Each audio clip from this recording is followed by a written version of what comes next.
Hola amigos, bienvenidos de nuevo al Inner Sanctum. Hoy contamos con un invitado para hablar de Santiago 1994. Bienvenido a Claudio Bergamín. Claudio es un artista dotado, pero lo más importante, asistió al concierto del que hablaremos. I'm sorry, that's in a Spanish accent rather than a South American Well, it's Spanish slightly. accent. Well, there's so many Spanish accents that it's all right. It's fine. Anyway, welcome to the Inner Sanctum, Claudio. Thank you for Get it. joining us today. Gracias. Muchas gracias. Andrew, take it away. What are we talking about this week, and why is All right. Claudio here? Today, we're going to take a trip back to Santiago, Chile, September 1st, 1994. Mhm. We have Claudio with us, who is actually at this show. So much like we did on the last episode that we actually recorded, which was in New Jersey, 2000, which I was at, Claudio actually attended this show. And Claudio, being a fan of the show, Claudio has worked with Julian previously. We just thought it'd be a cool time to have our very first guest on the show. So welcome to the show, Claudio. We love having you here. Thank you, my friend. We love having you here. We're going to change the locks as soon as you leave, just so you're aware of that. Yeah, it's not the first. It wouldn't be the first time. But so Julie and I have been doing this show for it's been a couple weeks now, and we always appreciate all the responses that we get, all the comments, everyone that shares it. We really appreciate that. So I mentioned that again because a lot of the people that watch the show know our history with Kiss bootlegs and know that why we're so interested in these. We say so many times that Kiss was never a B-sides band. So if you ever wanted more music from Kiss that wasn't on the records, you had to go to the unofficial recordings. You had to go into the Inner Sanctum to get that. So just briefly, what are your history with bootlegs? Not being from America originally, much like Julian, did you have access to this kind of stuff? Like, how did you get involved in collecting unofficial recordings? Well, it was through one of my friends in the early 90s, and he was the first one to got a few bootlegs that one collector in Santiago was getting from somebody. I don't know exactly who. No, actually, I do. It was a guy named John, and eventually I ended up dealing with him bootleg videos. I would record whatever would be broadcast on the TV, even if I wasn't into it. I recorded a bunch of shows from TV broadcasts, like I don't know, U2, Rod Stewart, stuff that I wasn't into, just to trade. So, but that was later in the story. My first experience was one of my best friends started dealing with a guy in Santiago, so he would get, I don't know what generation copies this guy in Santiago was getting, probably third, second generation. So my friend would have like a fourth generation. So he was like slowly getting degraded through VHS copies. But I remember the first one I ever got was Visual Evolution. Remember that one? I don't think I've ever seen that one before. It was like a compendium. It was an hour long, very well edited compendium of all the bootlegs of the 1970s, and it not only included music but also pieces of interviews, like the Tomorrow Show, the Nighthawk. What was the name of that one? Nightbird with Alison Steele. Right, at the show right in the pier in San Francisco, and it had but little beats, seconds of each of these things. It was like an hour long promo video, like a trailer. That was the thing, but that was enough for us. I had never seen a lot of that footage. So I'm talking about 1992, 1993, something like that, And then the second I got was one of the Cobo Hall nights, and it was a bit degraded, probably fourth or fifth generation, mono sound, obviously. And then on, my friends started getting more and more stuff from this guy in Santiago, which is going to play out later in the story for the Santiago bootleg, that very same guy. It's interesting because, 92, by that time, we already had Kiss Exposed, which there were just little nuggets in Kiss Exposed. And then we had a Kiss Extreme Close-Up. There were even more little nuggets available at that time. So it seems to me, and again, not living back there, maybe one day we'll have a trader on who was collecting at that time. But it seems to me that there were just little things just slipping out here and there. And I truly believe that while Kiss was working on some of these videos, they trusted the wrong person, and that's how a lot of the stuff got out. That's probably true, because this stuff starting to get out, as far as I know, around 1988, 1987, 1988 is when the first bootleg started to show up. Yeah. in either underground magazines or I don't know, internet was years ahead still Yeah. for the general audience, and maybe Yeah. geeks in campuses had it, but Yeah. it wasn't a thing for everyday life for normal people.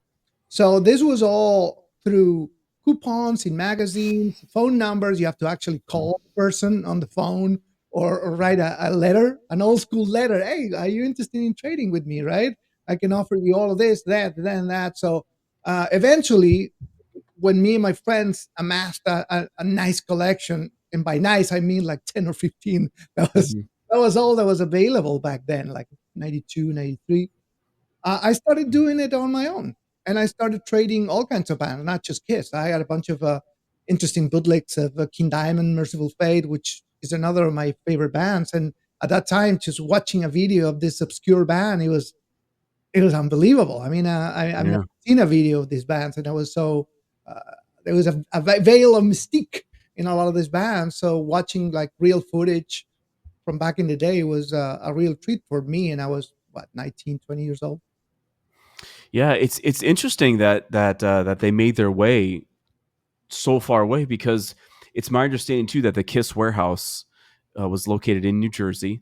So that area, the tri-state area, and then obviously when it got into the rest of the U.S., I understood how it got there, but for them to get all the way down to a different country is really, really interesting, and it really shows you how much people wanted Kiss at this Yeah. point in time. And I think the bootlegs actually helped the reunion tour be a success, because we had this folklore of this band that, look at what they used to do, and look at this video from Houston 77, like I saw this. And so I think people seeing those bootlegs and people seeing those things really, really set fire to that reunion tour when it came out. And maybe that's why it was so successful, or perhaps because we just hadn't seen anything like that before. I mean, remember the first Kiss concert that was officially released, even though we had other shows like Japan or Australia on the Inner Sanctum and Young Music Show. But the first Kiss concert to be officially released, where I can go anywhere to get it, was Animalized Live and Uncensored. Yeah. So there was a definite, people wanted this stuff. People wanted to see Kiss. They wanted to see what this was all about. Hmm. So is this show your first time you ever saw Kiss? 94. Yeah. Yeah, Yeah, that this is was the my first first time. Kiss show. First So first time for all three bands of that festival. So, Slayer, Black yeah, Sabbath. so yeah, it was Slayer, Black Sabbath, and Kiss. It was billed as the Monsters of Rock International Festival, presented Hmm. by Coca-Cola. Hmm. So Yeah. I don't know, but I know there was just a Coca-Cola logo on the ads. I thought that was kind of Oh, there cute. was I like that. the Coca-Cola logo was in the poster, was Mhm. in the stub. I still Mhm. have the stub, by the way, back in Chile. I have a box with lots of memorabilia that time, and that I haven't actually, bring back here. Some of the stuff are really cool. I have newspapers. For all that Wow. week, I went to every newsstand and bought all the newspapers that had anything related to Kiss. So, and in some of it was headlines in one of the newspapers. That's unbelievable. Like Mhm. not an obscure like 2 pages at the end. No, no, no. Headlines. Kiss is in Chile. That's incredible, and it kind of mirrored how Kiss was in the '80s when they went down to Rio, and they went down to Sao Paulo, and they went down to all those things, because 1994, unfortunately, Kiss really couldn't get arrested in the United States. They were at their popularity was in the toilet, Hmm. so much so that the very next year, the only thing that they could do was tour hotels that they booked themselves. Right. Nobody wanted to book this band in an arena, or anywhere rather. So it's interesting to see the parallels between what Kiss was in the United States Well, versus what. it was the first time they actually got through South America, all of South America, not just Right, Brazil. right. And like I said, Slayer is massively popular in Chile, in Chile and Argentina. Hmm. And even I would say the same numbers as Kiss, probably more so. I'm Hmm. not sure. I haven't seen a poll about that, but Slayer is massively popular. So. Uh, in the show, I would say half of the audience was there for Slayer. It was Wow, that popular. Yeah. wow, that's interesting. That's really, really interesting. So take us back to the early '90s. So you were collecting bootlegs before you saw this show. Yes. Did you ever think about making a trip to America prior to this to see the band? No, there was no chance. I was in high school, and I came out of high school in 1992, and by Mhm. 1994 I was already studying art. Mhm. So, and I didn't have a job, so I still lived with my parents. So there was no way I could buy a ticket to come to the United States. It was uh, just a fantasy, you know. So having kids in your homeland it was a real treat, and seeing how much attention they were getting from the media. Not, I mean, I to be honest with you, I haven't watched a lot of the stuff I sent you in a long time. So some of Mhm. the stuff I didn't remember, some other I remember a little differently, especially the news covering of the show, and how focused it was in religion, and are they satanic, are they Mhm. perverts, you know. There was so much ignorance back then in South America, and you have to understand, Chile was democracy was new to Chile. I mean, we were just a democracy for 5 years. But in 1988 we were still under military dictatorship, so there was a Mhm. lot of things that we didn't get just because of that. I mean, we got a few acts back in the 80s, like the Police, Nazareth. We got Crocus. We got what else did we get? Got Mister. We got a bunch of obscure bands that nobody really remembered, and then the first major act we got, I think it was 1989. It was Rod Stewart, Hmm. and he packed the national stadium, like 80,000 people. Can you imagine Rod Stewart playing for 80,000 people? He I mean, wouldn't do he that does in well, but not South America 80,000 now. well. Yeah. What? He does well, but not 80,000 well. Well, he wouldn't do that nowadays in South America. He Mm-mm, was that mm-mm. good because he was the first major act that was getting through, and then we got Cyndi Lauper, and then we got Bon Jovi, and then after Bon Jovi, everything started to be more regularly. We would get 3 or 4 big concerts a year from 1992 on. You know. Hmm. So, going back into the history a little bit, this concert happened in September of 1994. So by this time, we already had Kiss Crazy Nights, Kiss Exposed, Kiss Crazy Nights that had come out, Kiss Extreme Close Up, Kiss Confidential, and the Kiss My Ass Home video. And Mhm. during those interviews during the Kiss My Ass Home video, they're talking about working on a new record, and they're talking about, we're going to go to South America and play some stadiums. They were talking about getting prepared uh, to go and play these shows. Had you seen that? Had you seen any of that before this show, or was that much after? No, nothing. No, I haven't seen any of that. In fact, I was um, I was slightly surprised that when I saw them in person, Hmm. I saw them in person just getting to the hotel. I was there. Did you see that footage? Yeah, yeah, I yeah, mean, yeah. that footage snapping pictures when they getting into the hotel. You've seen that, right? Hmm. And the Hmm. guy with kind of a fraternity type of a jacket, red sleeves. So I saw them in person before I saw them on the news. Hmm. They were just got fresh out of the airport when they got to the hotel. So I and the latest footage I've seen of them or pictures was a couple of years old. So I was like, they look kind of different. I was surprised that they They Gene look Dune older. Gene. Well, to me, I was 19 back Hmm. then. So in my 19-year-old mind, I thought they looked old. I thought they were, oh It's wow, funny. they look older than in the videos. We all thought that when they came back in the reunion tour in '96, we're like, man, they're so old. And then we had no idea Right. we had no idea what the next 28 years was going to hold for us. We had no idea. We still go back and see pictures of them in the reunion tour, and then I look at what they looked like, last December in Madison Square Garden. I was like, man, it's so different. You just had no point of reference. No, and also not to think about it, in September 1994, they were all younger than what I am now. Oh no. Oh no.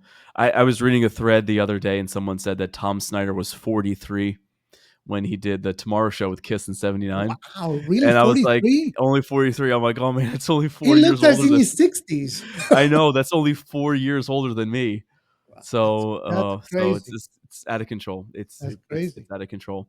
So the last major Kiss tour in the history at this point in time was the Revenge tour. It was the United States tour. It did Mhm. not do well. And then if you look, there were just a handful of shows in 1993. The band was 3 or 4, right? They played yeah Foundations Forum. Foundations Forum, and then I think one or two others, and one was a private Right. party. State Right. Fair, Yeah, Uh-huh. yeah. Disney. So But I remember I got those. I don't remember exactly when. Probably around 1995, around the Unplugged era. I Mhm. got those bootlegs. I got the Foundation Forum. It was a terrible, very shaky bootleg. I mean, a few more better quality shots had surfaced since then. But I do remember that that was one of the shows I got, and it was because he had a weird set list. That one, that one. So I got it Yeah, from a collector. it's good that you mentioned that, because that, to me, that was the biggest turning point of the band's history as far as paying tribute to the classic songs. I mean, obviously, we haven't really touched on the Hot in the Shade tour or the Revenge tour, how those set lists were much longer than any of the performances in the 80s, and they were also playing more 70s songs than they had at that point. But for some reason, to me, when I go back and I look at the history of the band, because I mean, that's the thing, when it's happening in real time, you kind of don't really notice things are happening. When you're able to kind of look back with a different vision, you can kind of see things, or you can kind of notice things. So for me, I always thought that when they played the Foundations for them, they're playing all 70s songs and songs that they hadn't played in years, stuff from Hotter Than Didn't Hell and stuff. didn't So they for me, play, that seemed like, Going Blind? They didn't play Going yeah, Blind? yeah, they're going blind. So for me, when I see that, I'm like, okay, the band is focused now on playing older material, and they're enough time has passed where now they're going back and they're playing these songs that they haven't played before. So and then you get into 1994, and there only been a handful of shows before this where Eric was singing Black Diamond. The band was actually playing I Was Made for Loving You. I Was Made for Loving You on Kiss Live 3 was a studio recreation. And then you have songs that return to the set list, like, Parasite, and, I Stole Your Love remained in the set list. And you had things coming back, God of Thunder, mixed with the new Revenge material, that I finally thought that this band finally gets the history. Mhm. Finally. After so long, after sitting through a performance in the Crazy Nights tour where it's like solo after solo, and there's just not a whole lot of things, you finally get to an era now where the band is playing great, and the band is playing these songs that we as the fans want to hear. Mhm. I don't really want to go to a Kiss concert and hear No No No, but I would love to hear Making Love, Calling Dr. Love, and Watching You. Those are the songs that I want to hear. I don't want to hear No No No. Mhm. And that's nothing against that song or nothing against that era. They were doing whatever they needed to do to survive. But to me, hearing them play those classic songs and then the Revenge stuff, it's those songs stand the test of time. Mhm. So you're seeing these bootlegs, the Foundations Forum. You're seeing this stuff. When did you first hear that the band was actually coming, and you were going to see the band? Do you remember? No, I don't. I think somebody told me, Mm-hmm. or I might have seen the announcement on the Mm-hmm. news. Not sure. I don't remember that part. And this was But all. I do remember they used to play once it was announced. Mhm, They run the TV ad very often. You would see mhm. it like a few times a day. And this was a general admission show, so there was an estimated 43,000 people there. So was this? No, Were I you don't think waiting so. No, I don't think that's right. I think there were around 11,000 people. 11,000? Yep. Okay, Yeah. Yep. so Kiss concert history is currently incorrect because it says 43,000 In September 1st. fact, that created big turmoil at the access of the show, which I'll tell you later. But Okay. there was a lot of things happening that day. Okay. All right. So this was general admission, right? So you're running to Yeah, the front. and it So was you're it wasn't a rock venue. It was a train station that it was uh, how do you say it?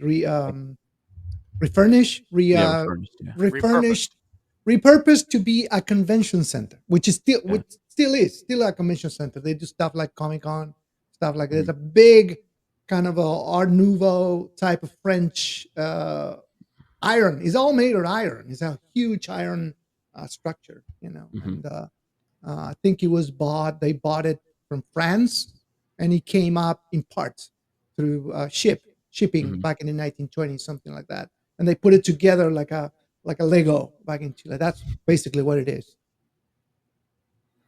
Yeah, and if you Okay. hit refresh on kissconcerthistory.com right now, Angela, you'll see that that has been corrected. Oh, so you've corrected it now. Let's see. Let's hit refresh.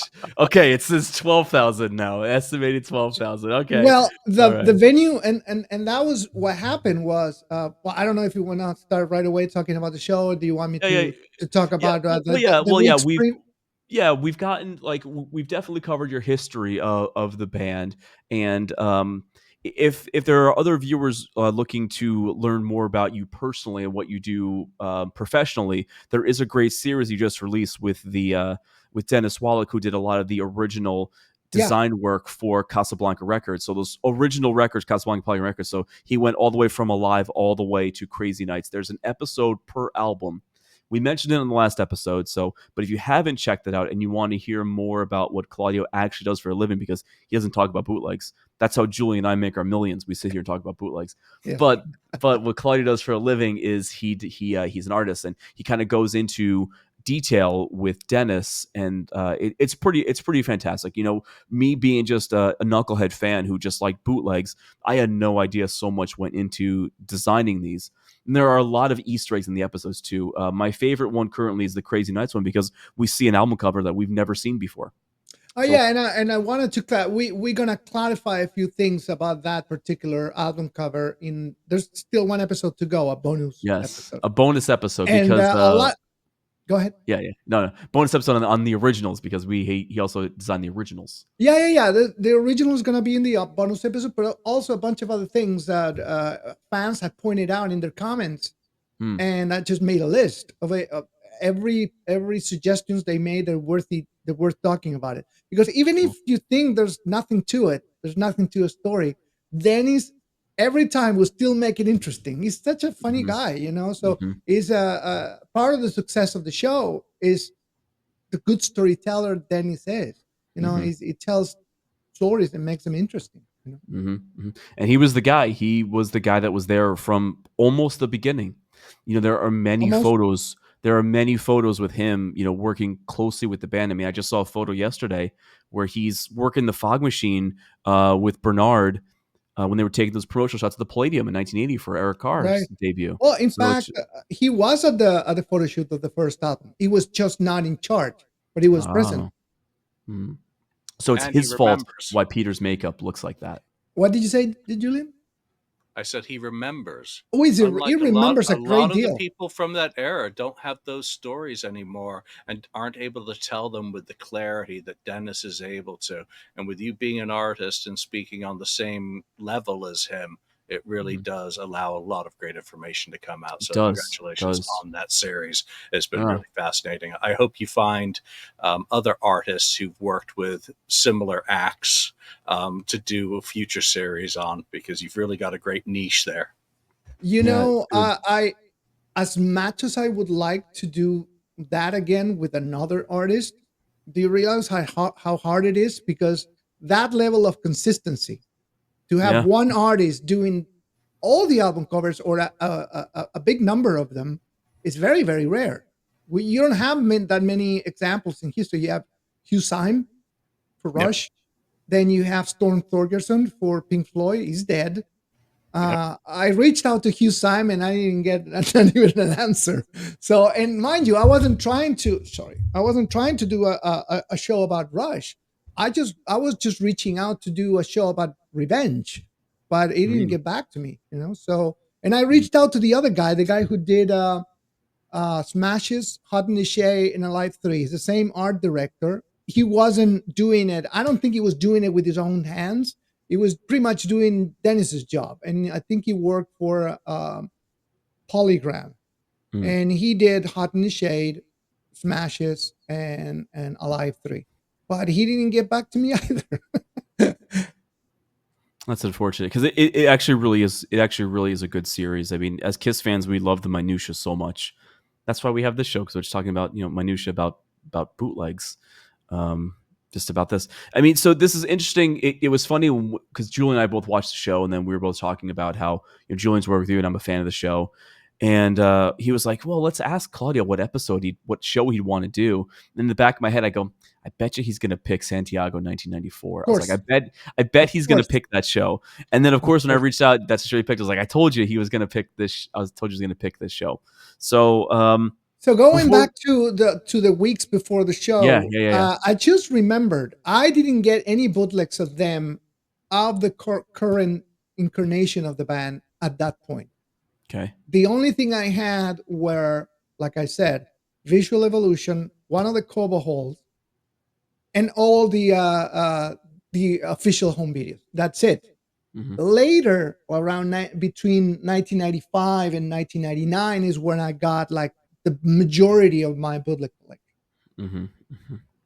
So, but I mean, you were obviously aware there's no makeup. Eric Carr Oh had yeah, passed yeah, at yeah. that Of course, point. I had magazines. Yeah, Um, yeah. and you were aware that because I mean, I'm assuming you had listened to Alive 3 at this point, right? Oh yeah, that was a new record Mm-hmm, when they played Chile. Well, technically it was Kiss My Ass, mm-hmm. but Alive 3 was the current uh, record of the band, the new one, and it Correct. was like in everybody's CD player back then because we being kids, we just loved the way the band sounded in that record. Yeah, I know it's the perception now, back looking back, that is too polished and too unreal, but we were kids, we didn't know better. To us, We it had no sounded idea. way heavier than anything we have heard before of Kiss. So we were especially impressed. I remember me and my friends listening to the I Was Made for Loving You version that's on that record because, like I said, we have never seen Kiss live before. So this is the first version of I Was Made live that I've ever seen live, ever. I've never seen Largo. I've never seen any of those shows, you know? So I Was It's Made live on a live from live. live. So I Was Made for Loving You was kind of our first live version of that song I've ever heard, you know? Yeah. But Andrew, we didn't know back then the details either. We're 19-year-old kids. We Mhm. didn't care that only part of it was recorded at sound check and that the rest would have I been didn't fixed up. know. We I didn't didn't know. We know. didn't care. That's We interesting. only had our ears and our That's so emotions. That's so interesting. I wonder when it was known that those songs were soundcheck recordings, because I don't think the band was hiding it at that point. At least, I mean, again, I don't know. I guess it throws out to the viewers if somebody knows when did we actually realize that those were soundcheck recordings? Because I Was Made and I Still Love You were never played on the Revenge tour properly. You know, we were still getting. I don't think I mean I remember later on getting bootlegs from the Revenge tour and realizing that they never played that song or other than a couple of times. So when did they record? I was like, then I started questioning. So when did they record that? You know, but I think when fans started sharing information and realized all of these things were, you know, Kiss FAQ. That was my first introduction to that kind of hardcore trivia. Well, your website, Julian. Yeah, well, the internet was kind of the distributor of all things, from the mid '90s, right around this time, '94. People were dialing in already and sharing information. The original Kiss FAQ was around in 1994. It wasn't me. Oh, was I it? was still in Oh, okay. Scotland. I I was still got in Scotland. I discovered it around probably 2001, 2002, around that time. Yeah, then Mhm. it's me, and then I've started, obviously taking information and gathering it from a lot of other people. I will never claim to be the originator of that information. Again, I just funneled it. I'm like, Kiss FAQ is like an early version of Wikipedia, taking information from Yeah, whomever, wherever, and just trying to organize it. I I was rem- just like a kid in a candy store at that website. I remember I had first I had been on the Kiss FAQ before, but I wasn't like I wasn't visiting it every day like I ended up doing. But I had recently moved to Myrtle Beach in 2007, and I was a custodian in a high school, and I basically looked like I belonged. Was going to attend the school anyway. Kiss FAQ was the one website that wasn't blocked on the computers. So like when I would take a break, I would go on Kiss FAQ. Like Wow. everything else, like MySpace and Face, that was all blocked. But Kiss FAQ, I could get on. So I used to go on Kiss FAQ, and I was reading magazine scans, and Right. it was before a lot of people just started fighting on there, like they ended up doing Oh now. yeah, But back then, the level of oh my god, big yeah, and yeah, yeah. But back then, I just was reading articles, and I was like, "This is so cool." I'm looking at a magazine because I didn't have a magazine collection at that point. I was just looking at stuff, and I was like, "This is so cool." So that's kind of where it started for me. So take us back to the day of the show. So it's general admission. So you're lining up. Did you sleep outside the venue? Like, because No, you said you got up front, right? no. Actually, the show was on. I think it was a Thursday. Uh-huh. They got to Chile on the previous Sunday, Mhm. and I got word from a friend of a radio station that I have to go back a little bit. Before this was a week before Kiss landed in Chile. I Mhm. went to I got somebody sent me, one of these collectors sent me a bootleg copy of Carnival of Souls, which Mhm. at that point we didn't know the name. I think it was called Head at that time. That was the actual Yeah. title of Yep. the bootleg. And I got a bootleg CD of it, you know?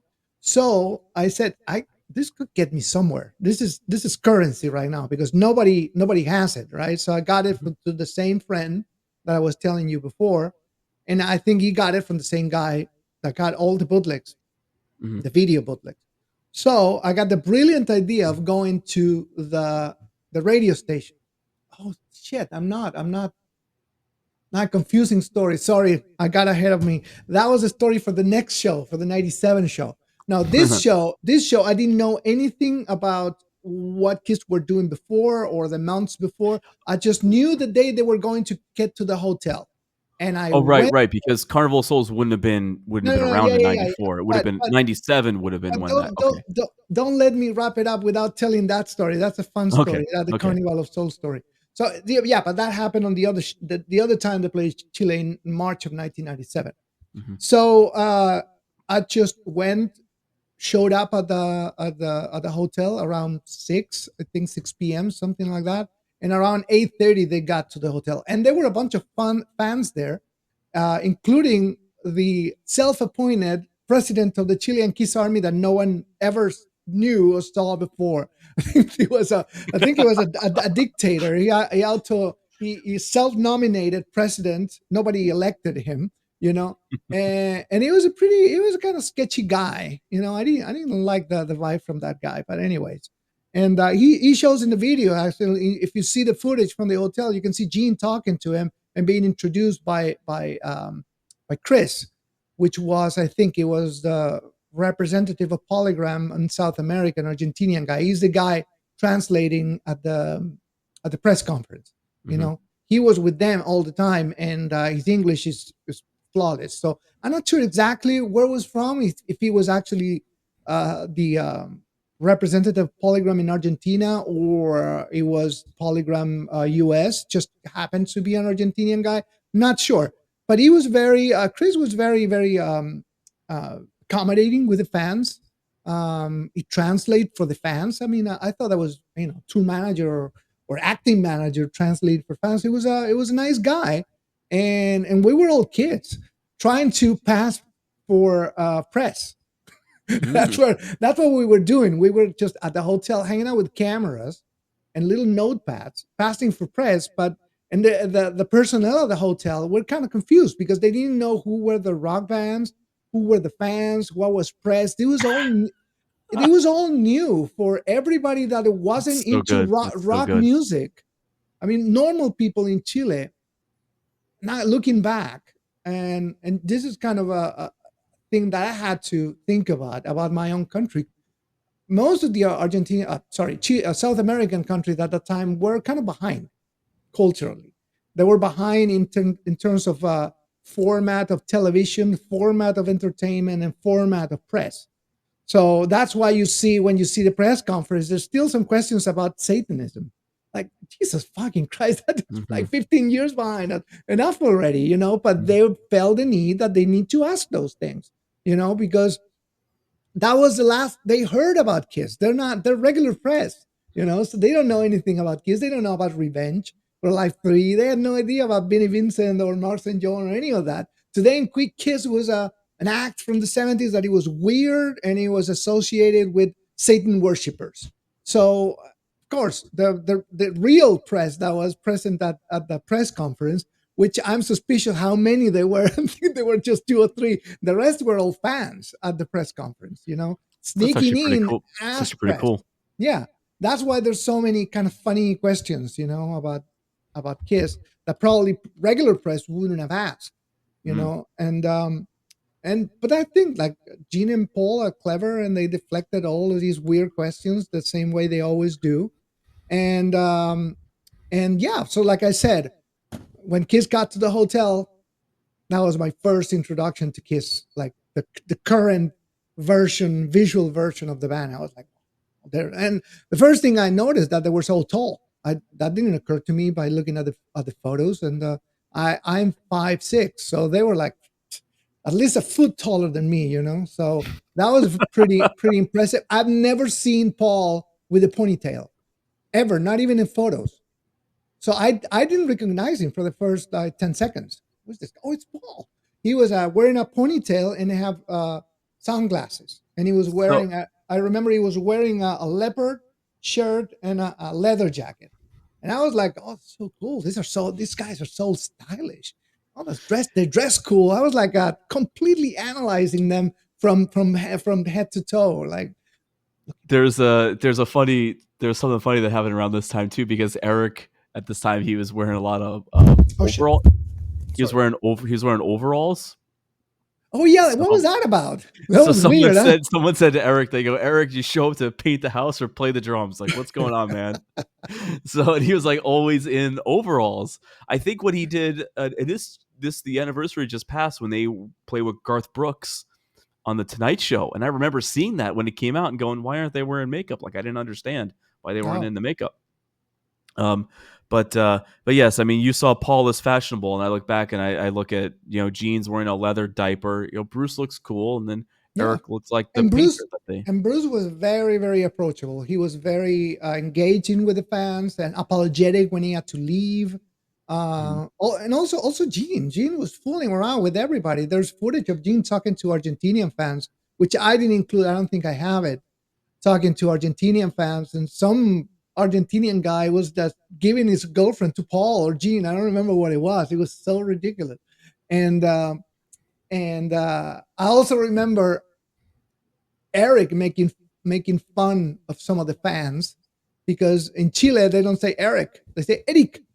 So a lot of the fans were just calling out Eric, and they were saying Eric, Eric, Eric, Eric, Eric, and Eric was like Eric, Eric, Eric, Eric, Eric, like just mimicking them all the time. Eric was always been like that kind of teasing kind of personality, but No, he it was has. kind of funny to see this cultural clash of people who are not used to see rock stars in person, barely speak English, and never seen a concert of this magnitude of these artists, and trying to behave, trying to speak in English and making fool of themselves. It was, Mhm. to me, it's kind of cringy to look at that footage because I see how behind we were as a culture. Mhm.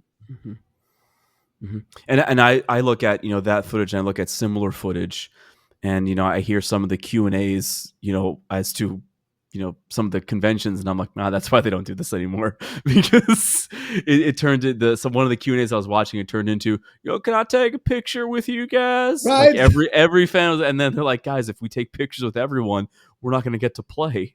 So Yeah. Yeah, and if you see the press conference, which was held at the hotel, it was Mhm. a little press room that the hotel had, and I think that was Monday. They got to Chile on Sunday, and on Monday they did all the press round. They went to a radio station, which I sent you the footage of that, Mhm, mhm, mhm, and I knew a few people there that the radio station. It was called Rock and Pop. That was the name of the mhm, station. It still exists, I think, to this day. And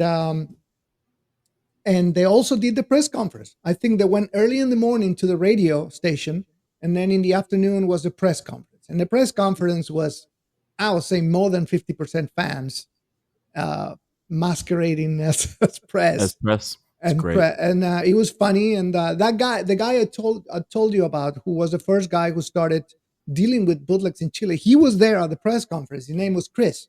He passed Mm. away recently, but he's remembered by everybody as one of the first bootleg dealers and so-called experts on Kiss in Chile. Chris Castro, that was his name. Hmm. It strikes me that there's similarities between kind of the fans, at the airport waiting for the group, at the hotel waiting for the group, at the press conferences. There's parallels with Australia, Yeah, with the excitement. Same with 100%. Brazil yeah. in '83, the press conference there, or I don't remember which city it was. There was a great press conference. There was just an excitement at a ground roots level because you hadn't experienced it yet. It was new. It was a relationship between the fans and the band being formed there for the very first time, and Yeah.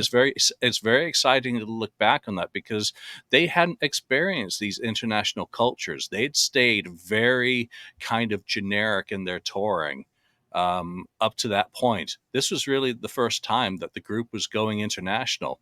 Mhm. Yeah, they'd been to Japan a couple or three times, but other than that, there was very little that stretched the imagination. And as you note, Argentina had gone through changes in the '80s. Same with Brazil and Chile, obviously. So socially, it's a really fun thing to look back on from that footage, just to Yeah, see that.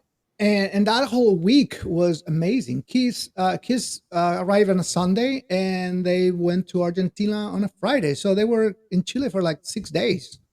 And Mhm. like I said, they arrived on a Sunday. Then on Monday was the press round, and then on Tuesday they did a signing autograph session at a local record store in a mall, and it was pandemonium. The mall was just invaded by Kiss fans, hundreds of them.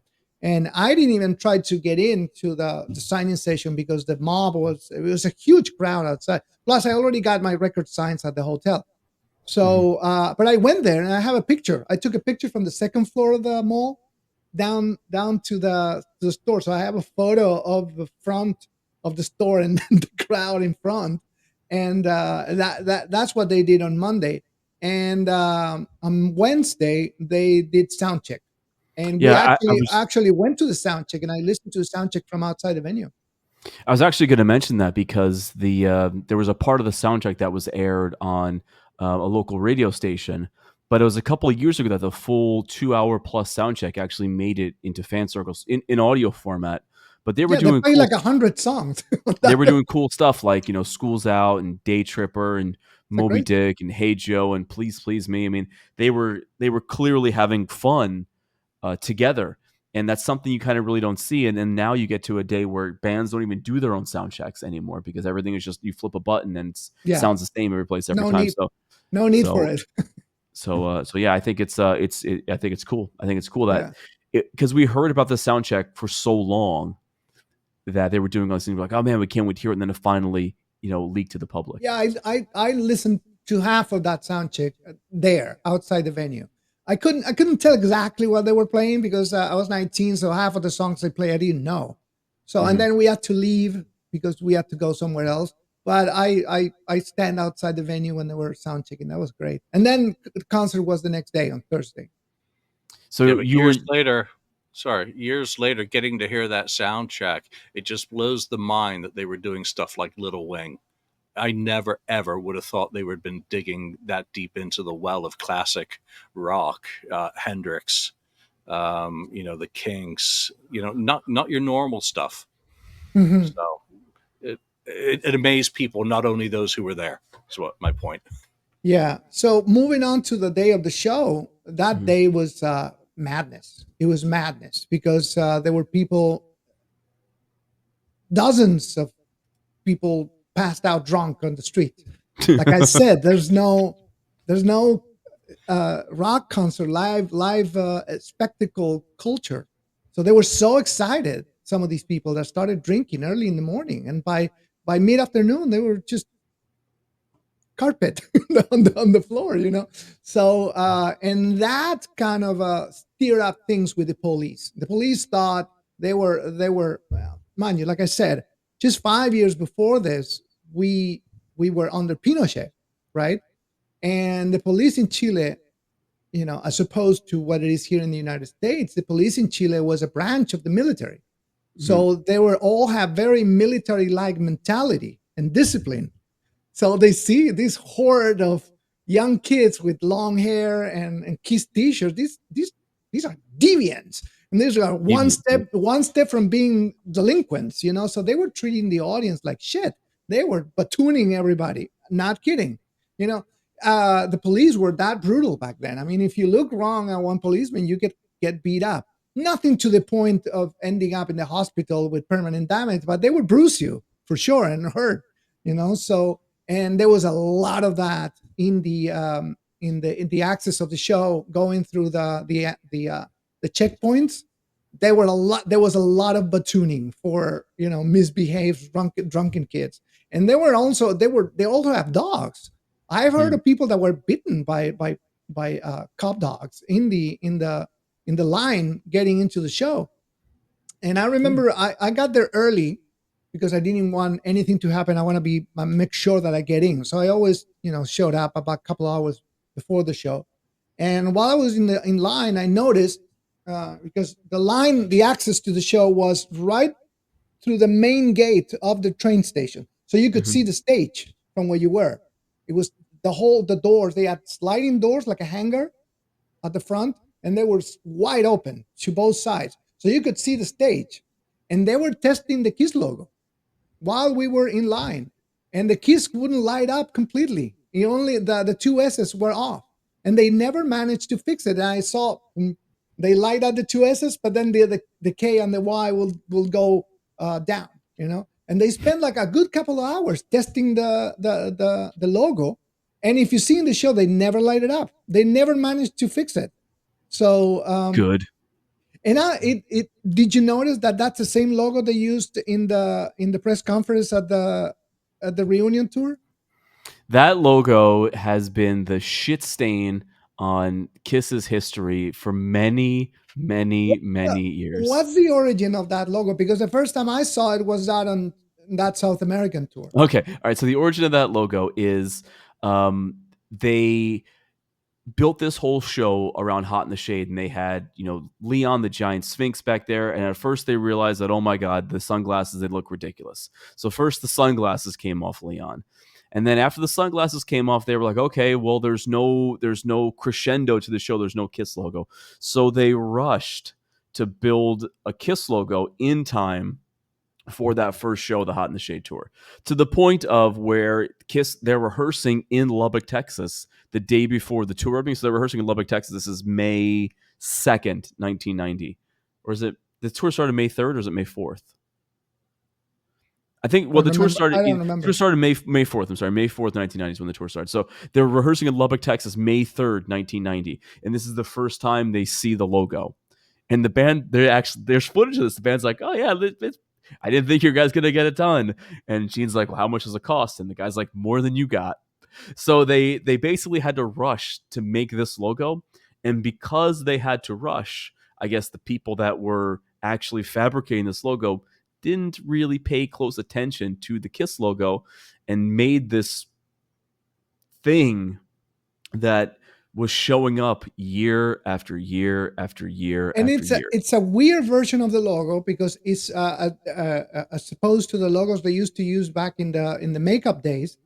It was just the frame of the logo with lights on this kind of rim type of structure. That's right. This was a whole metal looking solid logo with holes for the lights, right? Just looked like a pile of garbage. And the two S's were wrong. They were parallel and symmetric. They were both the same. The Kiss logos are not the same. Look at this. Yeah, they're not. The angle is different. So that was the first thing that, my first impression of the logo, that it was wrong. That's wrong. Who built that? They built that in Chile? Can you get your money back? No, they built it in Texas. It's the United States. So that logo first showed up in 1990, and then it was used sporadically on the Revenge tour, and then obviously it showed up again, Monsters of Rock 1994. In 97 at the USS what was the name? Well, that was nice. So it showed up again in 96 at the press conference, and I was like, oh my God, I can't believe that's my desktop wallpaper is that. And I look at that logo and I'm like, oh boy. And it's not that big. It's smaller than the original Kiss logo from the 70s and early 80s, and way smaller than the Crazy Nights. Yeah, way smaller than crazy ants, and each letter is in multiple pieces. Like the K is in 4 pieces, the Yes. I is in 2 pieces, and each of the S's are in 2 pieces.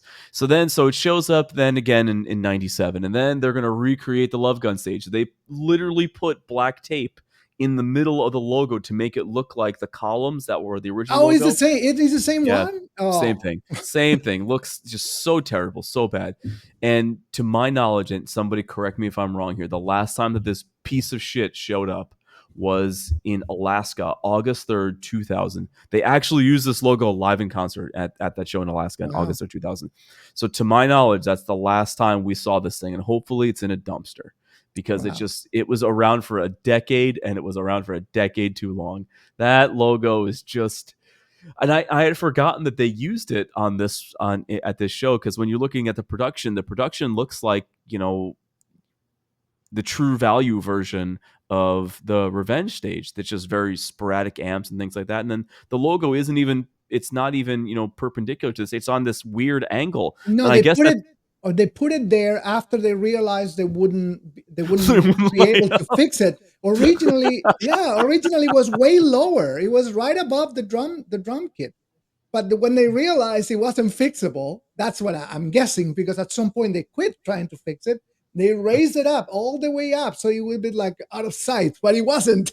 That's so good. Everything just like, just shine some lights on that. Just make it. Don't turn it on, but just put a light on it. No, it's crazy. So, and like I said, we were in line, and I got there earlier, but I heard a bunch of stories about people in line. A lot of people didn't get into the show even though they had tickets, because what happened was the police, the chief of police, arbitrarily decided that the venue was overcrowded, that they have sold Mm. more tickets than what they Yeah, should.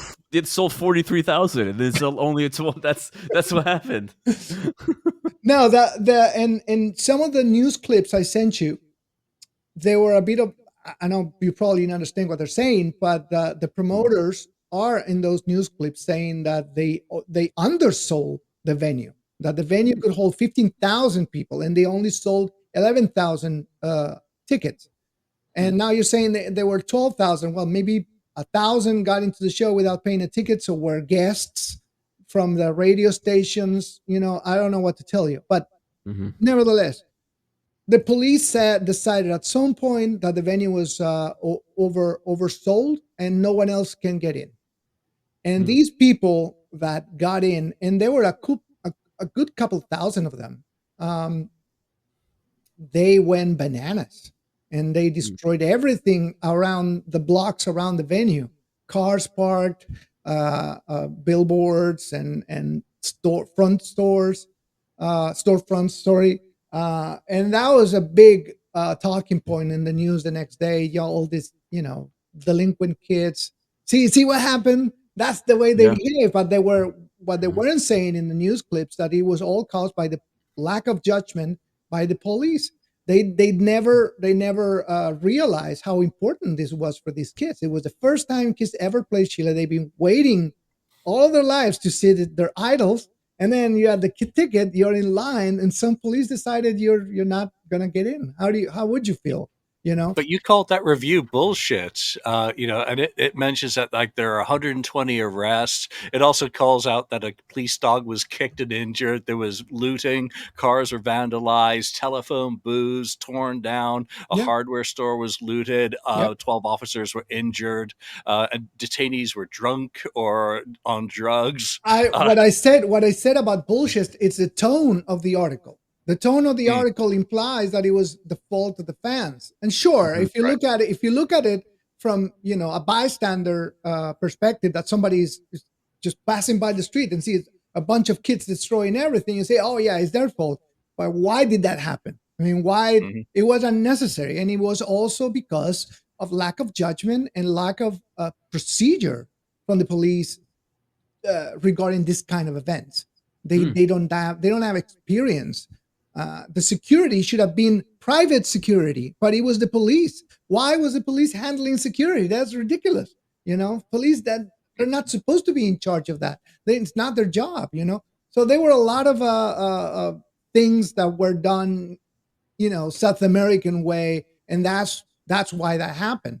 Now, I know one person that didn't get in, one of my friends. Mhm. And it's one of the funny stories I always tell, and people think I'm making it up. But he was in line waiting for the show, and dumbass had his ticket stub in the pocket here in his flannel t-shirt, right? And this is the way he described it. He sees a hand coming like from behind him, and he slowly coming like this, like a serpent, and then with a swift movement, he goes, and the ticket was gone. Now, I can only imagine, I'm just guessing that he went temporarily insane for like a couple of minutes.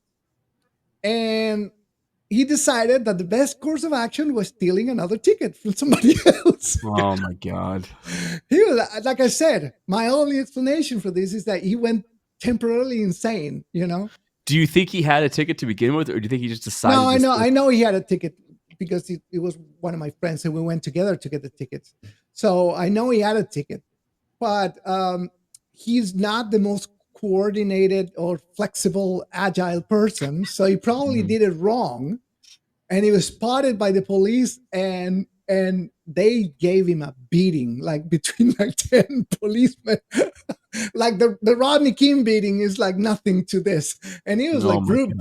bruised for weeks, and he got thrown into the local jail and didn't see Kiss Until Back. 1997, and then he's the Until guy that gave 19 you.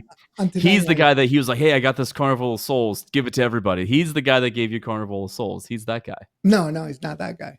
No, That it was that would have been a great. That would have been a great end. That would have been a no. great build up to the No, story. in fact, it would have been a much different story for him. When I got to Santiago to go to the hotel, I called him, that guy, and said, "Hey, Kiss is getting to the hotel tonight. Come here, let's go meet him." And he said, "No, I have a test tomorrow." A test? It's Kiss, man.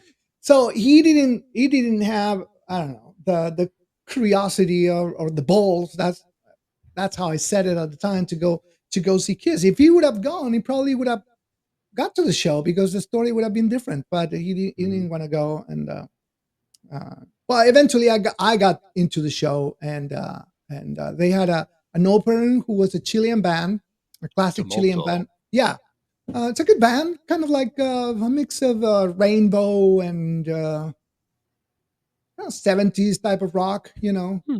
Status Quo, Rainbow, Hmm. that kind of rock music. I knew the bass player. Old Hmm. guys passed away now. And then Slayer. Slayer I saw from the back.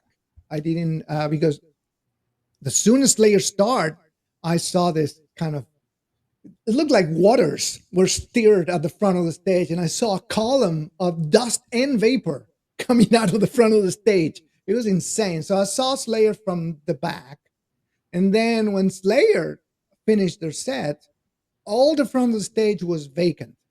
They either went home or went to the bathroom. Don't know which, but all the Black Sabbath fans, Kiss fans, were right up to the front, and I moved right to the front at that time, pick a spot, and didn't move to the whole set of Black Sabbath and Kiss. I hold the PP for the whole night, and I stayed in the same place. That's the thing. Like, so I'm going to see Iron Maiden later on in the year, and they have this thing called Beat the Barrier, where like you get to go into the show like early, but Yeah. it's general admission. So like I'm gonna have to hold my pee for like hours and hours and hours and hours. I did that once in my whole life for Metallica. I run to the gate and I got there like at 3 p.m. Like massive, like how many? It was like 6 or 7 hours there. No, and after that, I said, you know what? No more. This is the last time. First and last There's time. no way, because even if you like you dehydrate yourself, you're either gonna get a headache from being dehydrated so much, or you're gonna have to pee like that. You're gonna have to do Well, that. a lot of people in those shows were peeing on plastic bottles.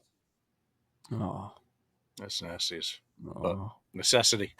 Yeah, necessity. Yeah. All I'll right, just so take let's. I'll take the cheap seat so that I can use the toilet. Yeah, Forget I it. just want to have a seat. That's my problem with festivals. And I tell people this all the time. They're like, let's go to this. They're like, bro, let's go to this festival. It's in a parking lot. It's on blacktop. Beer passes are $40. And then, we're just going to stay there all day and sweat. And I'm like, you know what? I don't like to go to things like that are far away from soap and running water. So I just need soap and running water. That's what I need. So, yeah, I'm not going to do that. So, let's get into the show proper because Mhm. there's not a ton of call outs on this show, only because it's a professional shot show. This one didn't air on TV, right? Or was No, this aired on TV? This was not aired on TV. it was recorded by a defunct by a TV Defunct. no, sorry, a TV station that no longer exists. It was Uh-huh. called, or maybe it does exist. I think it still exists. It's called Megavision Mm. or Megavision. That's how we called it in Spanish. Mhm. And he was one of the latest TV channels that appeared. Like, most of the Chilean TV channels date from the 60s. All right. Mhm. But this is a channel that showed up in the 80s, I think. It was a new channel. And that was a channel that used to broadcast most of the bands that got to Chile. And they recorded all three bands, Slayer, Black Sabbath, and Kiss, but never aired the shows. So it's curious how this actually ended up getting out. There were other shows on this trek that did air on TV. Yeah. Buenos Aires was included on Kissology Volume 3. Buenos Aires. Which Wasn't is no, it was Sao Sao Paulo. Paulo. Sao Sao Paulo. Paulo. I'm so sorry because they're all of them circulate now. Like all of them, Yeah. we can see them all now. They all I circulate. in I fan did circles. see the Argentinian show on MTV. They broadcast an edited version of like an hour long on MTV Argentina, And I think it was in 2020 or Much around Music. there. Yeah, I think It around was either Much Music or MTV, one of those two.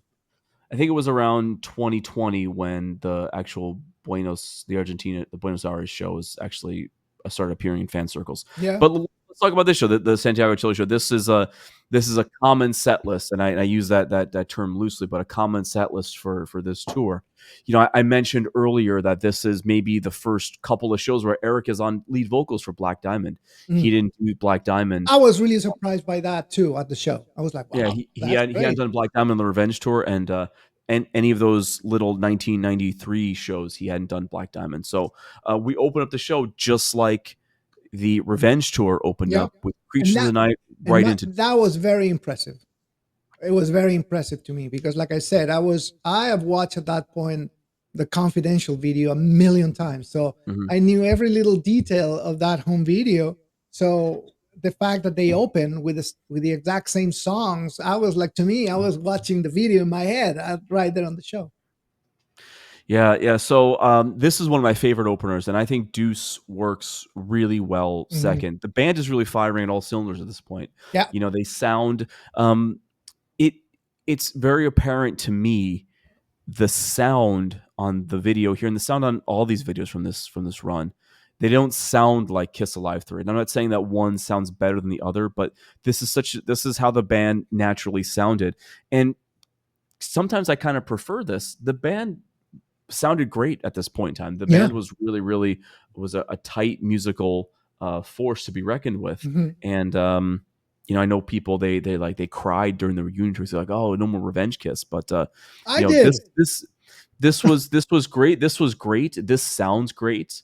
But there are you're playing with Black Sabbath with Tony Martin and Slayer. You need to have an aggressive sound. No, and you there's do. And you see Eric's thrashing those drums Yeah. like Animal from the Muppet Show. No offense with that parallel, but his arms and his hair, you just see he's like an octopus back there. It's In fact, I do remember friends that they were drummers in thrash metal bands back then, being very impressed with Eric Singer. Didn't know anything about him or Kiss for that matter, and they were all like, "Wow, that drummer was amazing." Also, because you could hear everything that Eric was doing, the sound was very good. It was a bit loud to my taste, or maybe because I wasn't used to that kind of rock shows. I thought it was very loud. But the band definitely sounded crunchier and heavier than Alive 3, for sure. That's for sure. It didn't sound. It sounded heavier than Slayer. I think they didn't give Slayer the whole PA because Kiss sounded louder and heavier. Well, that's the thing. That's a common thing that they would do. They wouldn't give the whole PA and all the lighting production to the openers, which unfortunately, I do consider Black Sabbath and Slayer the openers. Nothing against them by any No, they means. were openers, but they were also important events for them too. It was the Yes, first yes. time Slayer ever played Chile, and as you know, Tomaraya is Chilean, so it was the first time in Chile playing with Slayer. So it was important for him as well, and he said it in several interviews and during the press round before the show. And Black Sabbath, it was the first Black Sabbath show ever in Chile, and also they had 3 original members. Bill Ward was on the drums. That's crazy. So it was original Black Sabbath with Tony Martin on vocals. So, and I was familiar with their recent albums. I had Cross Purposes on CD, and I had Eternal Idol, and I love those records. So I was like singing every song. I was saying it was a great show. So next up we have Parasite, and I love Parasite, especially in this era. I don't know. I thought it seems too early in the set. I think I want it a little bit later on in the set. But Parasite is followed by possibly the worst vocal performance of Unholy. Oh yeah, it sounded like Gene was sick. Yeah, I don't know. Maybe. There were some people pointing out at the interview in at the radio station that Gene's voice sounded unusually low. He was saying that in the radio station, it sounded very deep. So maybe he had some kind of flu. I don't know. Maybe. It was difficult for me to watch this because Unholy it's a really really high octane song, and I always remember how it sounded in Detroit in '92 because the Detroit bootleg it circulated, which was different than Kiss Confidential. Mm-hmm. And I thought he performed it really well, but here I was watching this, I was like, he's a little toasted on this point in time. I actually liked it, and I liked Bruce running around the stage as well. I mean, that wasn't something that I was, familiar with. Bruce actually running on stage. Yeah. And I thought Paul talking to the audience in Spanish, which I don't know whether that was better than the Spanish at the beginning of this show, but he tried and he showed respect to the audience. No, and he had it written in his forearm. Do you see that? It looked like he's reading it, crib notes. Yeah, he awesome. got it. He got it almost right. Say from a letter here and there that was misplaced, but he did the effort, and he repeated the same thing in every country. It repeated the same line in Argentina. It was exactly the same thing. So, and he said it again in that show, Ritmo de la Noche, where they played 2 songs on the Argentinian TV. He also repeated that there on live TV in Argentina. He probably learned like a couple phrases and was like, I'm just going to keep repeating these phrases over and over and over and over again. Yeah. Because I at least know what they mean. Yeah. Then we have my favorite song of the show, I Stole Your Love. The only way that the song could be cooler is if they opened with it. Yeah. And that was a new addition, right? They haven't played that in a while before this point. They played it in the Hot in the Shade. Yeah. Correct. They played it in the Hot in the Shade tour, and it was also on the Revenge Club tour. Once the actual proper Revenge tour started, they had dropped it at that point. Mm-hmm. But this was a song that I don't know. I guess I could put it up next to almost any Black Sabbath or Slayer song as far as heaviness goes. Yeah, for sure. I've always enjoyed this song. I saw them perform it on the reunion tour, and I saw them perform it again on the Rock the Nation tour. But my opinion, this belongs as the opening track. Always, always, always. Yeah, it worked. Song off Rock and Roll Over. I'm sorry. Oh yeah, you know what? That's so funny because Julie and I were sharing notes before the show, and this. Hold on, I'll read you exactly what exactly did he say? Because I sent something from Rock and Roll Over, and he pointed somebody. That's classic Paul. Like people are probably screaming at them titles of songs from the French Row, and they just pick the ones that they know how to play. It's not that they're picking something strange from the audience, right? They say, "Oh yeah, we haven't played that in a while. Rock and Roll Night." Oh man, I got to find it because I sent it to Julian when I was watching the show originally. Where is that? The problem here is that him and I talk so much about all these different bootlegs that Well, I while don't. you look, there's another interesting fact about Yeah. the Santiago show is that the fact they did a poll, a survey, that same radio station they visited, they did a survey for Kiss to figure out what fans wanted to hear. Now I saw the fucking list, and they asked for songs that Kiss always plays anyway. You know, that they're like, you know, landmarks of their set list that they're never gonna change. Like they asked for, I don't know, for Rock and Roll Night or Heavens on Fire or Lick It Up, songs which at that point they played in every show. And I was like, fucking idiots! It's because they've never seen bootlegs. They don't know what they play. Setlist dot FM didn't exist at that point, Didn't exist then. so Didn't exist. you couldn't know what they were playing. So these fans were asking for songs that they were permanent part of the playlist. So the only I, song that was strange, unusual, and they kind of granted it and say, okay, we'll play this song, was I Want You. At least that's what they said. They said that in the radio station. They said all fans ask us for this song that we haven't played in a while, and we're gonna play it for you. but they played the last two tours. But if they've never been to Argentina or Chile, it doesn't matter. So it's all it new. doesn't matter. Every song is new if they've never played there. You know? Every- The audience every is single- hearing songs that they love, whether they're calling out "Lick It Up" or "Heavens on Fire." That's the great thing about these perspectives, is how they shift with knowledge and experience to only wanting Mr. Blackwell. Back then when they're coming to your country for the first time, you're happy with "Heavens on Fire" and "Lick It Up." I love it loud. Oh my god, they played I Love It Loud. They were. I do remember people a bit kind of confused while they were playing, "Watching You" or some of the more obscure songs. So that's what we're gonna get to. So next song up on the list is Cold Gin. I don't have any notes on Cold Gin. This is a song that I always tend to skip, but I thought they did an admirable job playing it. There wasn't anything that stuck out to me on there. Watching You was one of those things that I always loved how they went. It was Watching You into Hotter Than Hell into Firehouse. I loved how they did that on the Revenge tour, and here they go Watching You right into Firehouse. They skipped Hotter Than Hell. But this was always one of my favorite songs. And then when they brought it back again, because they did it on the reunion tour, they brought it back again in like 2006. They started playing that song again. I kind of went back and listened to what they were doing on it in the 90s. I always love this song. This is such a heavy song. Yeah, me too. I love it. You love it loud. Love it loud. I love it loud.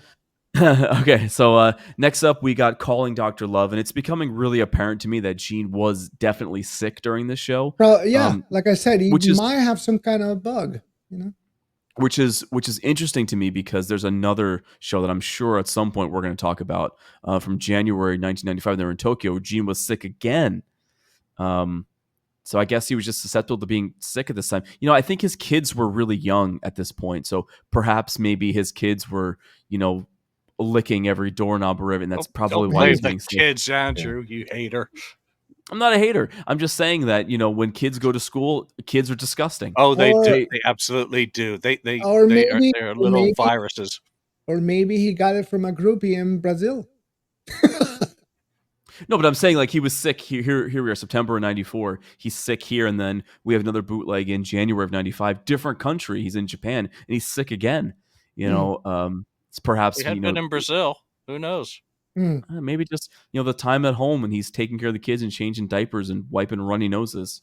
I just remember something. I remember that I was disappointed that they didn't play "Take It Off" with the strippers.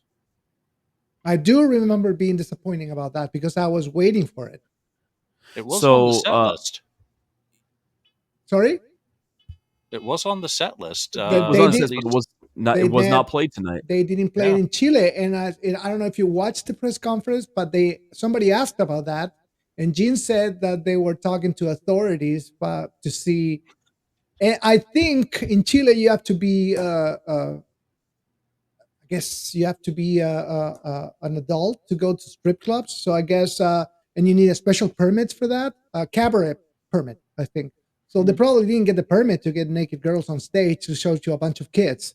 So probably Somebody told them. Probably just as well with military type police with Probably batons. just as well. But they Probably just as managed to well. do it in Brazil only because, if you go to any beach in Brazil, everybody's half naked, so they didn't care.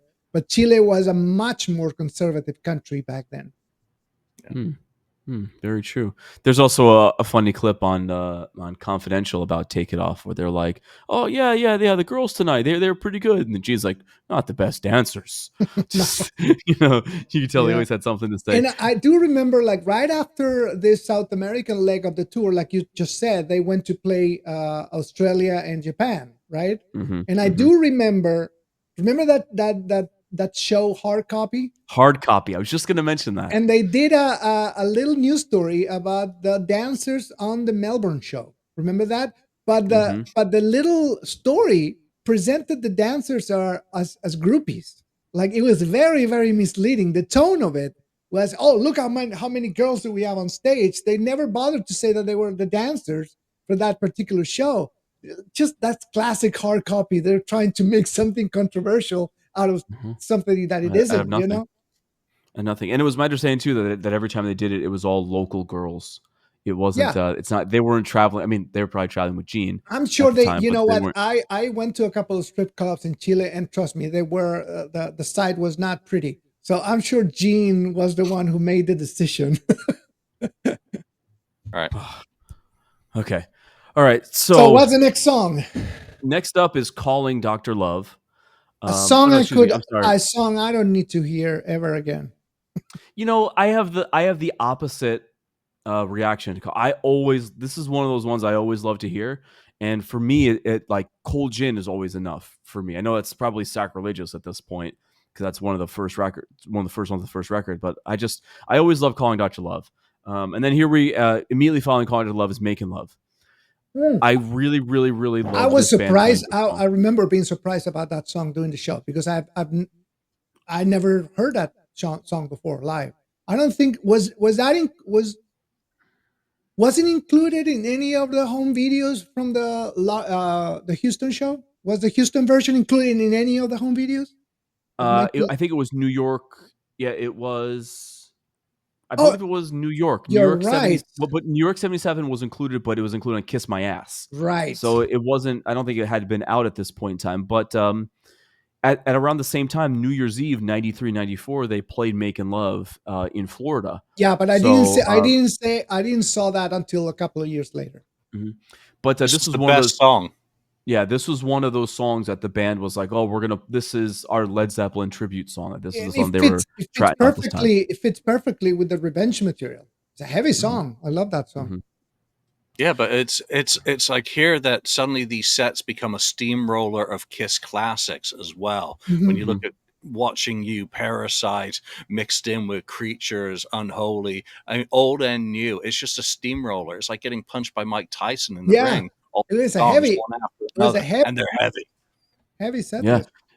Yeah. So next up is War Machine. My takeaway from this is I really missed the proper production from the Revenge tour. I missed I missed the Statue of Liberty collapsing and Eric wearing the helmet.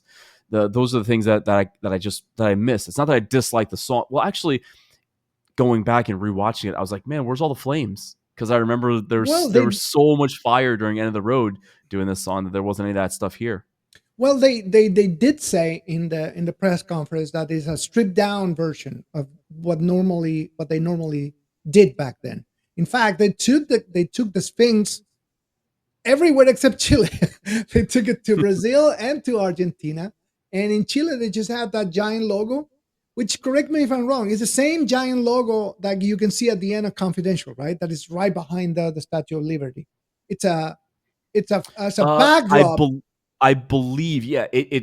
I totally forgot about that. There's an actual backdrop of the same shitty logo. It looks like they probably traced on, but that was behind the stage on the Revenge tour. Yeah, and it was behind the stage in the Chile show. Just this logo, every time my God, I hate this logo so much. But I was happy to see some elements of the Revenge show, those silver speakers they had in the back. that hmm those come from they use them in a Crazy Night tour in Asylum. Remember, those are the same cabinets, right? They use in Asylum and Crazy Nights, right? They're very similar because by the time they got to the Asylum tour, you could tell that Kiss really wanted to have the Van Halen 1984 production, where it had Similar, all those amps with those big cones, and you could tell that they really really wanted that stage. right? So especially, I think it was the third version of or was it the second version of the Asylum stage that had that? Because the first version of the Asylum stage just had their faces on the stage, and then after that, it was They the had Animalized they stage. had. I think the first version was The uh, faces on the stage the faces on with the the stage, and with the stupid staircases, the Oh, those stupid are the great. lightning bolts there, the the lightning. lightning bolt staircases that Eric kept falling on. Yeah, Lightning bolt because staircases. those are big steps, like the size of 3 normal steps. So you have to Yep. really raise your knees not to trip. Yep. But Yep. but I do remember they had those silver cabinets on some form in that tour, and then they had it. They used them on the European tour of Crazy Nights. They're the same cabinet. Yes. Remember Yes. that? Yes. You're right. You're right. You're right. Because there was no logo on the European tour of No, it's Crazy just Nights. a kind of a little bit kind of a blocky thing with form Yep, like stairs, with like a semicircle of semicircle. amps Yes, that were like different tiered. Again, absolutely. they just really wanted the Van Halen 1984 stage. Yeah. They really wanted that stage, even then at that point. Well, Kiss has always recycled stages. Remember that they recycled the Dynasty stage for the Animalized tour in Europe. Remember, Yep, the yep. only No, it was thing they covered it in yeah, animal print, but it's the they same covered it in stage. animal prints, and it looked silly. And then later on, they recycled the Animalized, the Yeah, actual the U.S. Animalized stage. They recycled that a couple times. they You recycled it kind of for the wonder. show that you were mentioning, the Japan show. That's correct. The Japan '95 Yeah, show. Yeah, that's correct. We have to You remember the last time they'd been to South America in '83, they'd had all their equipment held hostage when it was time to go back. So right. it may have been cobbled together, kind of low risk that if someone steals that crappy logo or we can't get it back because of it being held hostage by, Well, you know local what? customs. That was common back then. I was reading the Neil Preston book of Queen, hmm and Queen went to play Brazil. I think it was before Kiss. They Yeah. played that earlier that year in 1982, and they heard stories about how promoters down there pretty much behave like gangsters, right? So hmm when they finished their run of shows in Brazil, I'm talking about Queen now, not Kiss. When they hmm finished the run of shows in Brazil, they had to have decoy trucks because they knew they were about to try to steal their equipment, right? Or held it hostage. So I don't know what purpose, money, obviously. So they had dummy trucks with fake stage props, while the real stage was secretly sticking out into the airport. They had to do that, otherwise it would have happened the same thing that happened to Kiss. It's fascinating. That would never happen today. That would never happen It's today. like I said, South America is a self-contained environment, and a lot of the rules that you see here that you take for granted of hmm civilization don't apply down there. I think it got better now, but back then in the 80s or 90s, I can just imagine how bad it was. All right, so let's steamroll a little bit here because we have a lot of repeat songs from the Revenge tour, and we have a Mhm. lot of kind of songs that we've kind of already talked about, in our conversation. Normally, we have "I Was Made for Loving You," Right. that's here, which was I think was a great performance, but you can kind of tell they were kind of pulling from that Alive 3 era like setlist. They wanted to play the songs from the record that you had in your hand, which was Mhm. Alive 3. Yeah. And then we have the aforementioned "I Want You," where Well, they says compare that that "I Was Made for Loving You" on the video to Alive 3. If you want to hear this lineup full force doing it live. I'll say one other fascinating. thing about it. Yeah. Great cuts into the audience. You get to actually see the audience, and you see that fantastic South American animal army. It is just a South American audience is something special. Mhm. I agree. Well, you have I agree. if you see during that song that the camera pans out to the audience, you see everybody's jumping, right? Well, you have to jump. If you didn't, you jump anyway. That would pick you up because everybody was jumping. If you don't jump, you get hit in every place. So you have to be like in synchronicity with everybody else. It's like Otherwise, an ocean of metal. right? Yeah. And what's the best part about the audience? No cell phones. Oh yeah. No cell phones. That's true. Yeah. No cell phones. So then, Domino. Gene can never remember the lyrics to this song. Never, and I remember I noticed he fucked it up right there at that particular moment because I was very, very familiar to the songs. I would listen to them every day on my personal stereo, my cassette player. So I was very familiar with Alive. Like I said, I was familiar with Alive 3 and Revenge. That was the current era, and I loved the new era. I mean, I was a Revenge guy and a Live 3 guy. I loved the current version of the band. To me, that was my Kiss. You know what I mean? Yeah. So, and I loved the way they sounded, and it was all confirmed when I saw them live. And I said, "This is a great band." And people that weren't into Kiss were converted that day. A lot of people that were there to see Slayer ended up enjoying Kiss and jumping up and down with everybody like everybody else. That was crazy to see. And I saw that happening again, that conversion you see on people when they go to their first Kiss show. I saw it in Donington in 2008. Oh yeah. That was a great show. There were a lot of young people that they were to see Disturbed, that played the bill that day was Disturbed, Motorhead, Judas Priest, and Kiss. That was 2008 setlist in Donington. And I remember all the kids were kind of skeptic when Kiss started the show. They were like, what is it? Oh, it's Kiss. By mid-show, like around the time they play I Was Made for Loving You, everybody was jumping. And that was very impressive to me to see the power of Kiss. It sounds like bullshit when you say it to people that are not into Kiss, but it's actually true. I've seen people being converted, in real time doing a Kiss show. I've never. That's so cool because I'm thinking back and I'm like, I don't think I've ever seen Kiss at like a festival. It's It's interesting to observe. The festivals I went to were in Japan, but Kiss was the flagship band, so people came to that festival for Kiss, and it was a 2-day festival.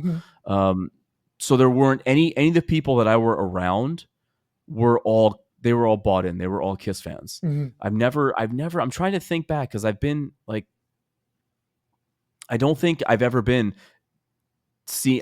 saw anybody convert in real time. Well, most of the shows I saw back in the day were festivals. Shows, The only one that wasn't was the 97 show, which had an opening act, which was Pantera. But it was a Kiss show. It wasn't a festival. Yeah. So everybody there was a Kiss fan. Yeah. So next up, 2 songs I really don't have a whole lot of things to say about. I just think these are great performances. You have Love Gun and then Lick It Up. I was especially impressed by the vocal performance of Paul in Love Gun. It was great. I think that version of the Chilean show is fantastic. He kind of hit his peak as far as a vocalist around this time period. He was singing better than he ever sang before, and I think his peak. Definitely. I think his absolute peak was during Unplugged, but during here, I mean, this guy was just he was a force to be reckoned with. Because he was, if you see the journey that Paul had as a singer in the 1970s, he was kind of trying to imitate Robert Plant. He was using that raspy voice. How you doing, people? And then he kind of abandoned that in the 80s and started learning technique. And you can actually tell he was learning technique because by 1985, he was singing so much better than a couple of years before in the Unmasked tour, which he was around the Unmasked tour, he was still singing with that 70s voice. And then I guess through working on other type of records like Unmasked or The Elder. Right. He turned, I think Paul's peak was 80s onward until the early 2000s. Yeah, he was a fantastic singer. He is Robert Plant at that stage. He's a legend in his own right. And he's comfortable as Paul Stanley. And it shows vocally. All right. God of Thunder. How can I put this? First of all, he needs to spit blood dirt before this song. To me, just hearing that bass drum going, I don't. This song needs the makeup. This song needs the production. I think they got away with it in 1990 because they had Leon singing the last verse, and he was the God of Thunder. But I think when it's at a stripped down show here, I actually think it's kind of lame. Mm-hmm. I wasn't impressed with this song at all at this. And let's say I don't like the song. I think it needs the production. It needs the show. It really does. Well, in Argentina, they did it as well, but they didn't have that electronic voice thing. Remember that when the Yeah. God of Yeah. Thunder, they opened the mouth and he had like the sound Yep. wave. They didn't Yep. take that prop to Argentina. They just had the Sphinx. That was the keyboard player that was tracking that was Oh, doing really? that. The opening night of the Hot in the Shade tour, the Sphinx, it's all dramatic and all, and he opens up to sing God of Thunder because it was just it wasn't like a track like now where it was like oh, let me double click this file on my laptop. It was like it was all on the keyboard. It was triggered on the keyboard. By the way, do you guys know if the Sphinx still exists in some warehouse? I don't think so. Maybe I don't think so. But anyway, so the first night of the Hot in the Shade tour, Gary Corbett, who was the keyboard player, he was tracking several things. So there was like backup vocals for Forever, for example. I'm going to use that as the example. So when God of Thunder opens and it's supposed to go, I am the Lord of the Wasteland, his mouth opens up and it goes, Forever. And yeah, the first night in Lubbock, Texas. It's freaking hilarious. No way. Yeah, it's freaking hilarious. So, all right. So following God of Thunder is I Love It Loud. And just remember the last time Kiss played South America, the audience demanded they play I Love It Loud twice. Really? At the Sao Paulo, Brazil. That's like they played it twice, Sao Paulo, Brazil. So here's I Love It Loud again. And definitely a crowd favorite. Definitely an absolute crowd favorite. Is it an Andrew favorite? No. You mean the whole show or that song? That song. Oh, okay. That song. This is one of those songs that Yeah. I never thought it was properly represented live. On this, there's something about that studio track, with all that studio trickery and just how heavy the kick drums or all the drums sounded on there. There's just something about that studio track that sounds eerie, and yeah, I don't think it was ever replicated live. Well, it was Hot in the Shade. They brought it back because at that point they hadn't played it since 1978, right? God of Thunder. Did they play it in the 80s at some point? God of Thunder. They might have played it in the Lick It Up tour, right? No, it was dropped for Lick It Up. So they played it last on the Creatures of the Night tour, and then it came back. You're right, Hot in the Shade was the time it came back. Oh, that's right. They did play it in the Creatures of the Night tour. Okay, yeah. All right. Yeah, we know because that great Creatures of the Night box set has it on there. So, but yeah, this song. This is like God of Thunder and I Love It Loud. These are songs that need the makeup. They need the makeup because there are certain songs that are just synonymous with Kiss and the makeup. But just talking about specifically I Love It Loud, just something about how it sounds on the record. And when I saw the music video for the first time and I'm hearing it and I never thought they replicated it live well. I actually liked the promo video for Alive 3, which was I Love It Loud. I thought it worked great with that incarnation of the band. I thought the footage from Detroit looked fantastic on the promo video. And I just forgot to mention that was the video they showed on the music programs to promote the show. That was the most recent promo video from Kiss was the Alive 3 video. And they showed it several times during that week on TV. I do remember that was the one and only single from Kiss Alive 3. So much so to the point that somehow it got involved with Monday Night Football. Oh yeah. I never thought that Kiss would be involved with Monday Night Football. It was I Love It Loud. So our following up is Detroit Rock City. I think this is a great version. I love my favorite version from this lineup was on the Arsenio Hall show. There's just something about that where I thought they sounded so heavy. That's great. Obviously, it was a little bit short of a version, but I think they sound good here. You finally hear, how heavy Eric's, double kick drums are. I know there was some double kick, through songs like Domino and Making Love, and there were some fills and things like that, especially during Unholy. But for some reason, when I listen to Detroit XA and Eric is playing it with the double bass drums, I'm like, man, let's go. This is how the song is supposed to sound. Now listen to that audience again when they come back on stage, and the audience is singing "Rock and Roll All Night," and it's not quite time for it yet. Not time yet. Yeah, Not time but just how great the audience is. I mean, there's the a couple band's of, doing their thing, and they're just singing like crazy people. yeah, and there's a couple of funny things about this bootleg there. The Santiago show. I guess the ambient microphones were too close to the audience. Like, I don't know where they placed those microphones. They were probably in front of crossed in front of the soundboard. I'm not sure, but you can hear people selling the food vendors. There's a point, oh my god! Yeah, no, you can hear the hilarious. food vendors selling peanuts, but in Spanish, money, money, money, money. You can hear money, money, money, and that's some guys selling. Yeah, there's peanuts. a great mic moment during Black Diamond where someone actually is really loud. It's like an Aerosmith '78 bootleg. You know where what the he mic says? falls into the audience. You know what he says? The guy that screamed, when I was done. Is that right? That is what it is, right? When I was done. Like that. It means, I don't even know how to translate it. Buena means like right on. Buena, that buena is like slang for right on. Iguaton means fat guy. Right here. And I don't know where that come from. I don't know if it was somebody grabbed the ambient microphone and screamed right into it. I have no idea who that is, but somehow it got into the mix. One of the funniest things that got into the mix is on the Roosevelt Stadium bootleg, where Kiss is like, "Yo, good night." Then you hear somebody in the audience going, "Good night, my ass."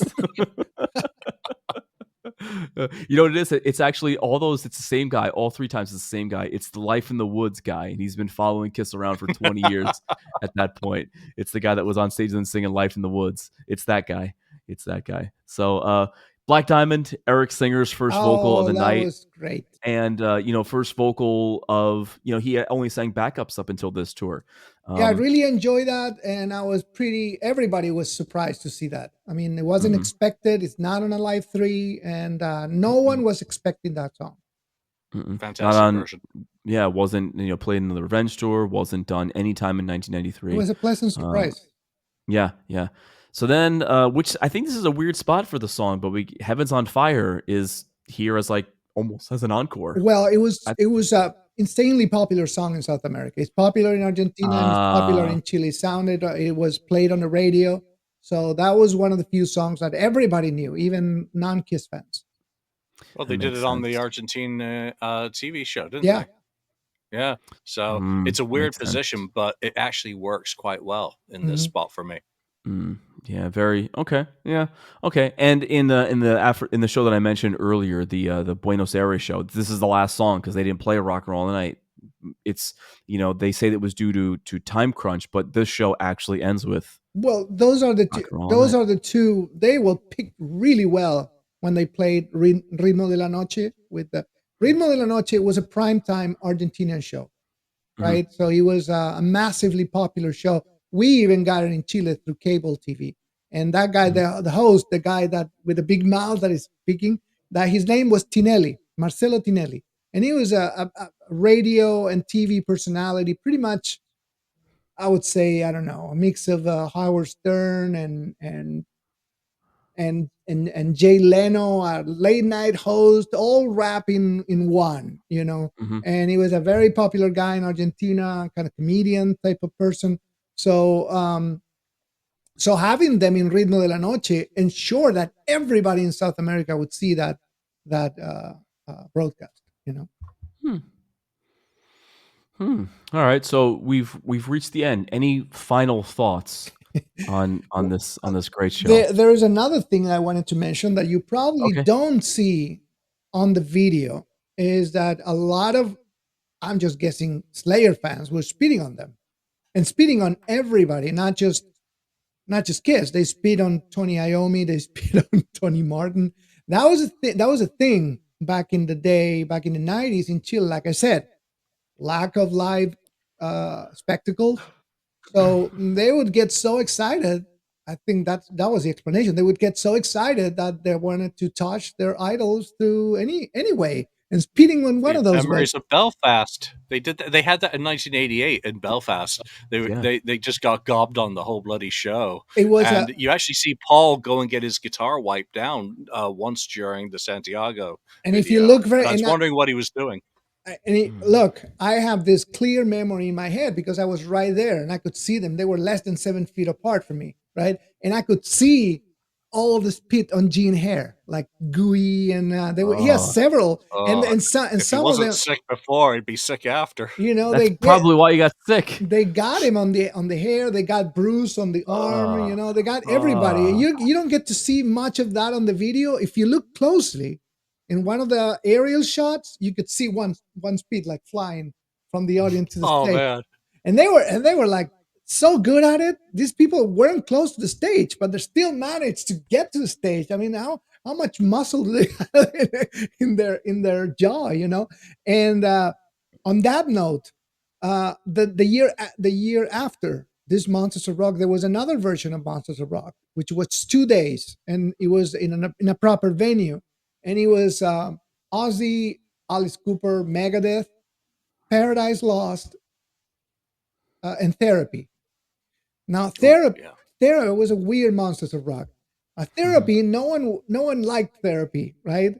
And this, I after we wrap up this show, go to YouTube and put Therapy Santiago 95. That is the most insane display of speeding I've ever seen. They were covered in speed. It wasn't 2 or 3, hundreds of them. Hundreds of people speeding at them, and they were all, at the end of the show, they were all soaked on saliva and mucus. It was just, go and look for it. It's crazy. So it was a thing in South America. I might not. It was a thing. Fortunately, went away. I couldn't understand it at the time, but it was a thing. They would speed on bands. Oof. Yikes. I think that might be the best way to end this trip into the Inner Sanctum. We want to thank our guest, Claudio, for coming on the show. Claudio, we're definitely going to have you back because we're doing videos right now, but we know there's an awesome FM broadcast from March of 1997, and I know you probably have some stories about that too. So huge thanks to Claudio. Make sure you visit his website, claudiobergman.net. Yes. That's correct. So I see it. I learned something. Visit his website, claudiobergman.net, and you can actually purchase the really cool artwork cover that he did for Julian's last book, Mask Hysteria. Mask Hysteria. Oh man, see, I was so close. Mask Hysteria, but I have it on my wall, so I bought it, and it's on my wall. Great book, by the way, people. Go get it. Go get that book. It's a great book. Yeah, you can get that book. Claudio. Great art. All right. So for Claudio, Julian, and myself, thank you so much for taking this trip with us in the Inner Sanctum, and we'll see you on the next one.